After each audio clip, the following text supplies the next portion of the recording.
Okay, I'll go ahead and get us going. As always, appreciate you taking the time to join me here in GoToTraining. And this should be relatively brief, but just wanted to touch base with you and update everyone on the class proceeding and get an idea of where you're at. So,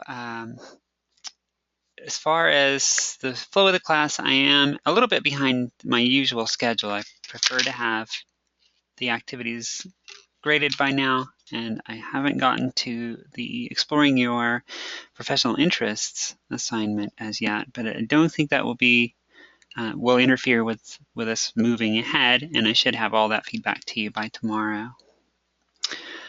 Before I start talking about portfolio subject selection, are there any questions or any concerns that I can address at this point?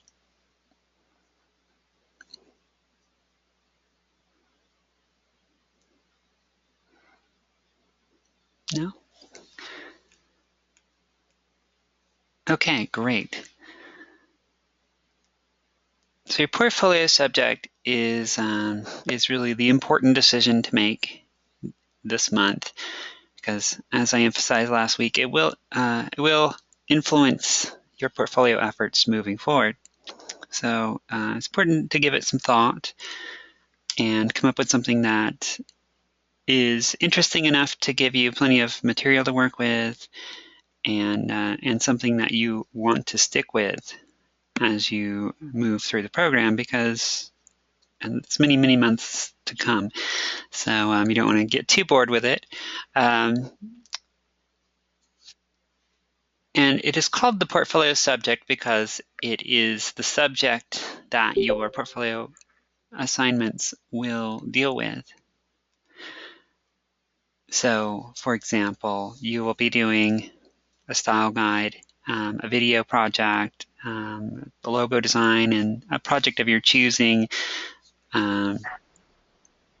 within the portfolio process. So those will all tie into the subject that you choose. So you'll be designing a logo for whatever this subject is and setting the communication style guide for that subject.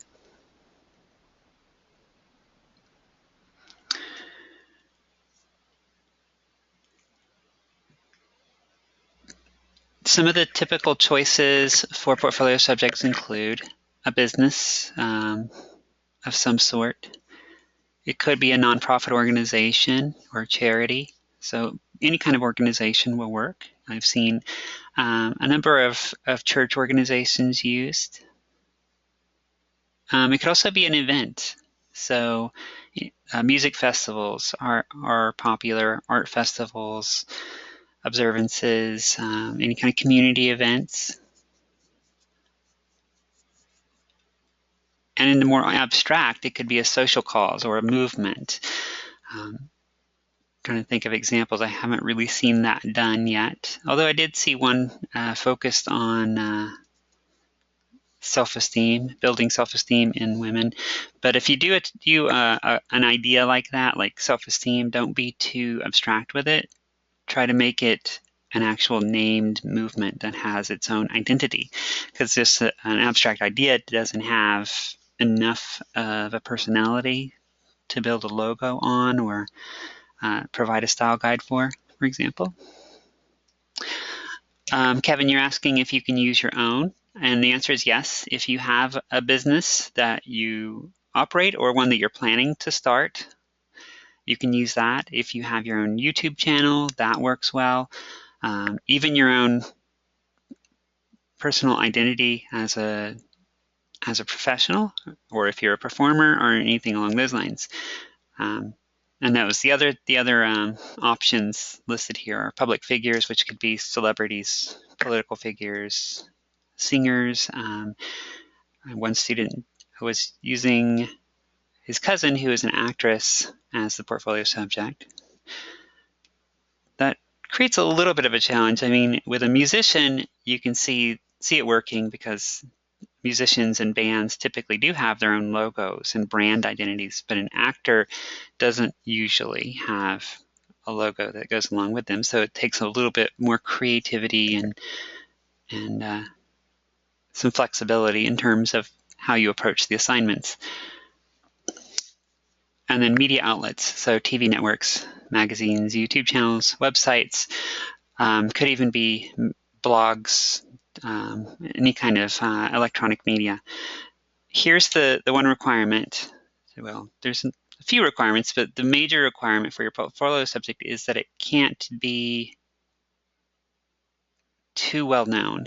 And I'm talking about big national or international brands. So you don't want to use well, McDonald's or Nike or anything like that, which is pretty clear. But even other national known brands within their industry. The reason for that is that you want to have plenty of creative freedom to do your work, because you're really going to be either creating their brand identity or rebranding them in the process. And so if it's something like Nike or something that's so well known, or UPS or what have you, you're not really going to be able to do that because it's already so well established. So pick something that's fairly obscure, maybe within a local market, local business, or a local radio station even would work. So you wouldn't want to pick NBC, or, I mean, just as an example of a media outlet that's so ubiquitous, but something that's on a local scale would work. So keep that in mind. Do the rest of you have any ideas of what you might use for this? Or any questions of how suitable something might be?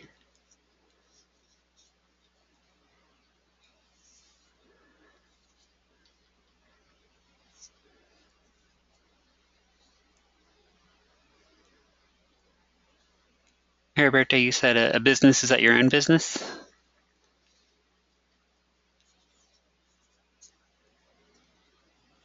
Okay. All right. So it sounds like you're on track. And just so I can see that you have a good idea of who this business or who this subject is, and a grasp on the details, you're going to provide this information as you write up your portfolio subject selection profile. Give their name, describe the nature of the subject. What business are they in? What do they do? What service or product or what have you do they provide to the world? And as you're writing this, try to approach it as if you're explaining it to somebody that has absolutely no idea, no baseline of understanding of the subject. So, because I probably don't, so that I have a good idea of who and what this is. Describe their purpose and goals. A lot of this you're going to infer from what you know of the business, or if it's your own, of course, you are creating it yourself, as well as core values. And some of this information, if you're using a local business that's not your own business, you can sometimes find out this information. Perhaps they have an existing website, or you can even talk to someone about as far as core values and goals. But more often than not, you can really just infer this through observation and a little common sense of observing the business and what they do. And you'll describe if they have any existing branding, which is through colors, symbols, logos, and so forth. This is significant because in Portfolio Project 2, you will be creating a style guide, similar to what you're doing in aesthetics with the mood board, for those of you who are in the aesthetics course. But it's similar to the mood board, but more involved. So it's more in-depth, describing the brand aspects, their tone of voice and personality, and so forth. And if they already have some of those factors established, you will need to decide if you're going to revise that based on your growing expertise as a media professional, or if you feel that what already exist is suitable. And of course, 2 of you at least are doing your own business, so you have this, you have complete control over this. And if you haven't made those decisions yet, this will be a chance to start coming up with those ideas. So it will hopefully help you along in your business efforts while you're doing your academic requirements. Is that pretty clear so far? Great.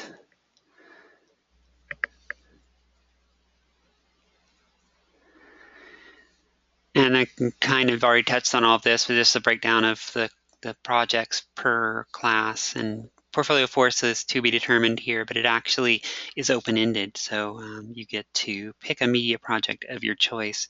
So if you're more of a writer, then it could be more writing focused. If you're more PR or marketing, you can do something in that regard at that point, just to give you a little bit more flexibility to explore your personal interests.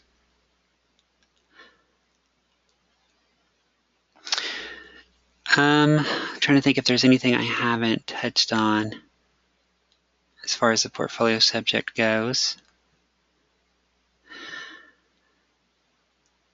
So all of these projects will relate back to the portfolio subject. So ideally at the end you have a collection of projects that look like parts of a single media strategy. So it shows some unity and cohesion.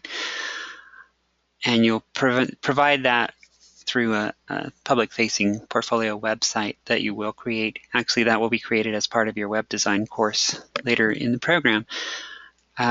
If for any reason you decide you really want to change your subject, you can, though ideally, I've been using the word ideally a lot tonight, but preferably you don't change your subject, just because it diminishes that cohesiveness of your projects.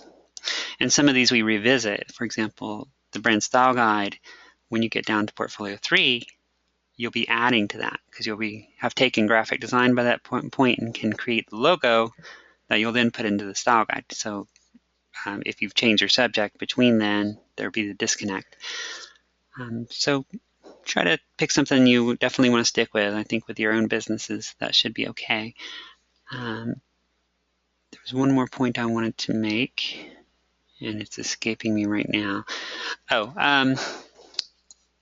Looking ahead in this course, next week you will be addressing the target audience. So once you have your subject, then you need to know who it's directed to, who are its customers or its fan base or constituents, what have you, and come up with some of the characteristics of that audience.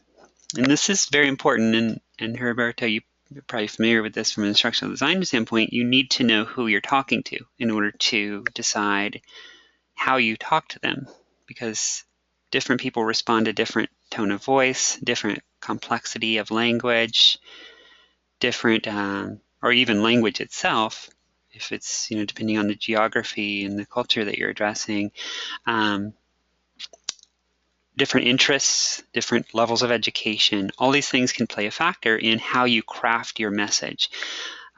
So what we'll focus on next week is figuring out who those people are. What are they like? And how can you address them? Both in terms of the language that you use, but also the medium that you use, because different age groups use different mediums to communicate. And that's changing constantly, whether it's traditional TV advertisements or radio or newspaper, or now moving to blogs and social media and podcasts and all the other emerging technologies. So, so that will be our focus for next week's update as well. And from there, we'll move into defining your subject's greatest media needs.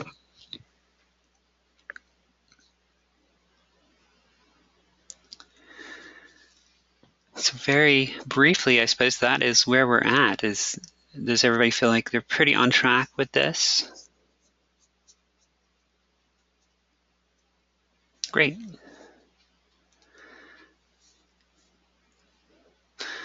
Okay, very good. And that was what I had prepared for tonight. I know it's a very short meeting, but I do appreciate you joining me just in case there's anything that I can answer.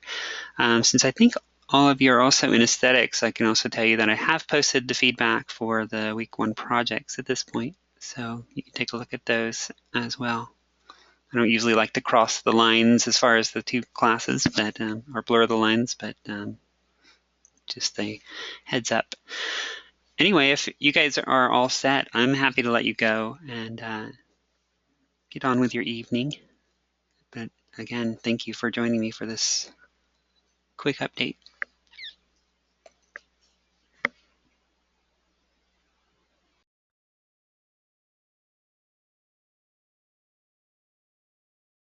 Okay, have a great night.